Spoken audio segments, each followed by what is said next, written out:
With the new album, Memento Mori, time is right for a Marduk album ranking. Extreme music needs an extreme model for cover presentation. Sophie came all the way from Italy for this show, and I added a few behind-the-scenes shots at the end of this feature.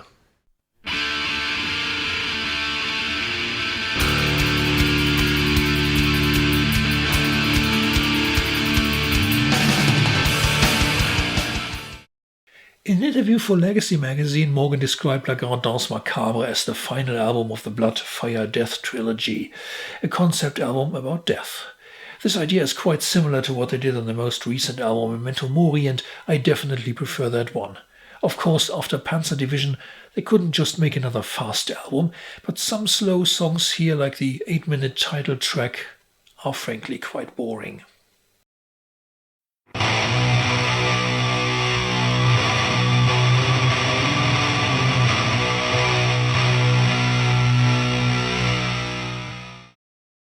My least favorite from the more recent releases. Except for the most aggressive bits like Narva, it fails to stick to my memory very much.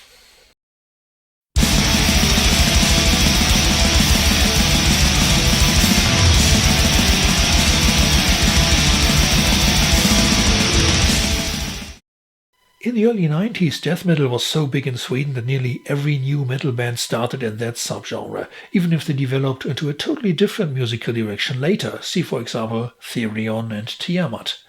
Marduk started in such a death metal style too, with a demo whose cover you cannot show on YouTube, with a title you mustn't say on YouTube, and then the debut album which shows potential and menace in tracks like Departure from the Mortals, Dark Endless and The Black. It's really good, but it doesn't compare to their following releases.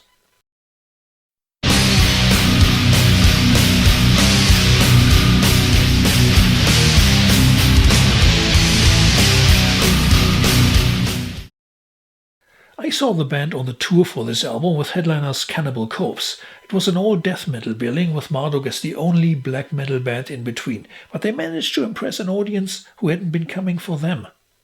The live DVD Funeral Marches and War Songs which followed also delivered.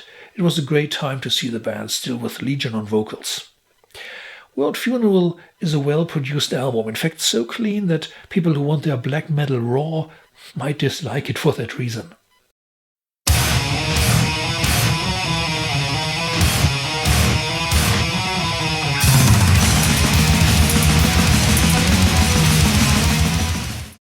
With new singer Mortuus, a successful restart for the band.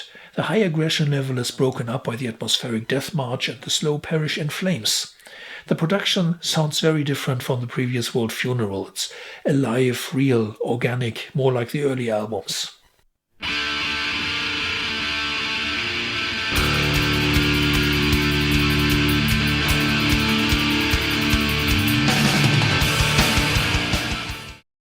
Possibly the most experimental album for Marduk. If you play Funeral Dawn as a garment or unclosing the curse to someone, they won't guess that this is Marduk.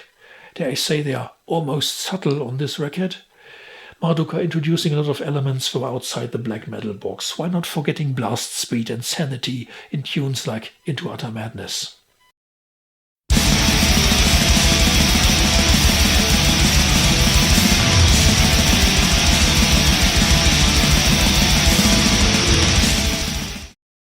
In an interview with Rock Hard magazine, Morgan mentioned it took Marduk only 3 days to record the early albums, but they spent 6 months on Memento Mori.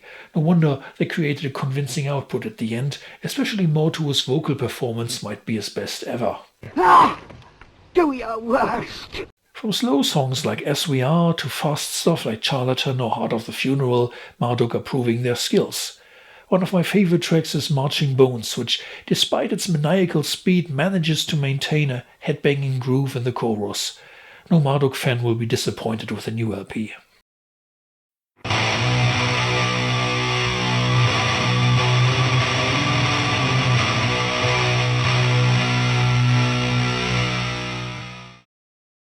No other album was as difficult to place in my ranking as Nightwing. I changed its position 5 times at least. I didn't like Nightwing much when it was released, because my initial impression was it starts with killer songs like Of Hell's Fire and Slay the Nazarene, and then, with more epic tunes like Dracula Vaida or Dreams of Blood and Iron, it suddenly sounds like that trying to be Dimmu Borgir or something. Huh? What's going on?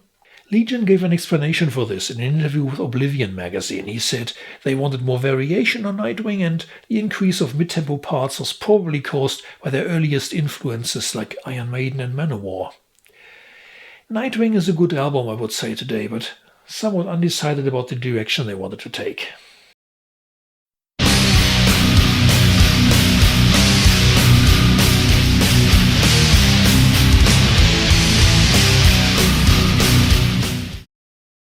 Souls for Belial was the perfect choice for video from this album. I like Into Second Death, World of Blades, and Damnation's Gold too. Basically, this album has got everything you want from Marduk. The hostile sound, great guitar playing, bizarre atmosphere, insane blasphemic lyrics. If you want to introduce new listeners to Marduk saying, this is what they are all about, try Serpent Sermon.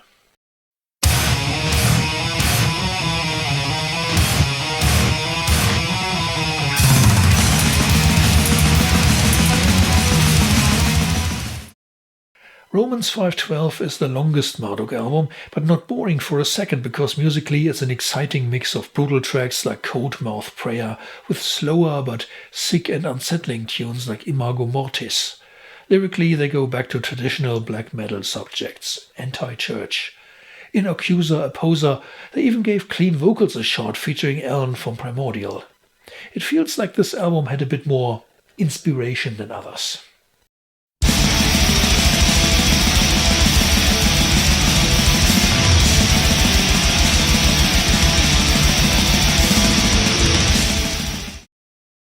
Even if I own the picture disc, I don't like the cover artwork. It looks like a cartoon from the Lord of the Rings fandom. Seeing those orcs, you might think this is metal for 12-year-olds. Fortunately, that's not what you hear when you put it on. Heaven Shall Burn is awesome. My favorite songs are Darkness It Shall Be, Infernal Eternal, and Glorification of the Black God with its possessed lead guitar. The Glorification mini-album, by the way, revealed some of the inspirations of Marduk with its cover songs. Destruction and Bathory you would have guessed, but Piledriver is an interesting choice. Obscure little band who put out only 2 albums, but rather unique in style.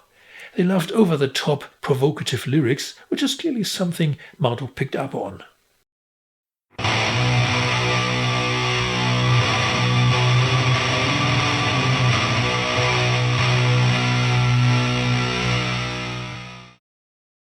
In case you are wondering, Frontschwein is a term coined in World War I for a soldier who does the dirty work in the first line.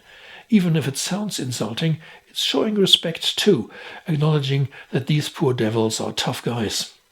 Returning to the lyrical subjects of Panzer Division, Frontschwein is a very different album though, more complex with creepy slow parts. It's a good example of how a band can survive 30 years. Never just repeat yourself making Panzer Division 2, instead give things a new twist to stay important for the genre.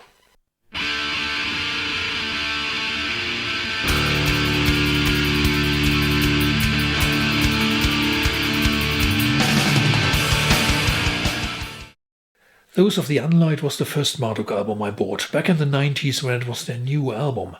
The cover reminded me of the movie Tombs of the Blind Dead, and then there is this awesome quote preparing you for something unholy. From the shadows they emerged, those who were not God's children, those of the Unlight. The production wasn't perfect because the studio had just been newly equipped, but it served the purpose. Morgan mentions another problem in an interview with Voices from the Dark Side magazine. 1 week before the recording, they kicked out their vocalist because he never showed up at rehearsals. Drummer Joachim helped out with the singing, which worked surprisingly well. Overcoming all these difficulties, Those of the Unlight was a big jump forward from the debut album.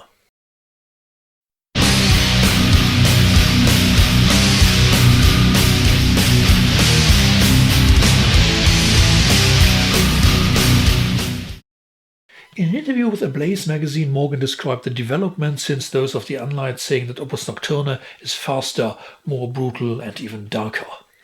In my view, Marduk's own style became clearer on this album because it is less epic, more aggressive. Brimming with band classics, Opus Nocturne is a must-have.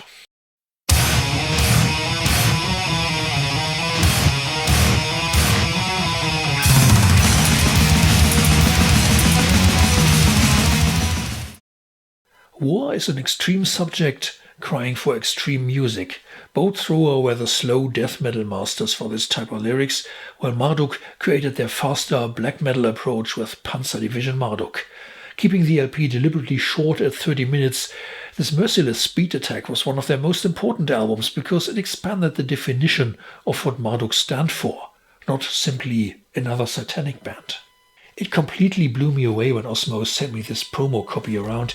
Mind you, that was 1999, almost a quarter of a century ago. Marduk afterwards came on European tour with Defleshed and others. I found on YouTube that somebody filmed the night they played in my hometown.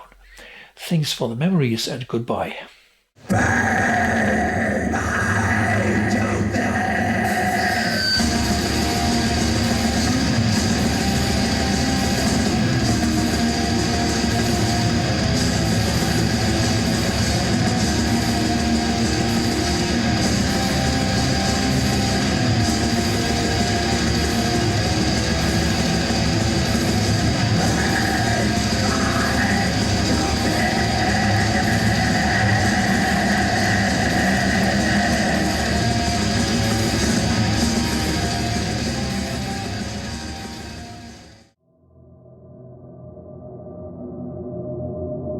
Anyone who thinks shooting photos with models is nothing but fun never had to clean and iron 12 square meters of background cloth.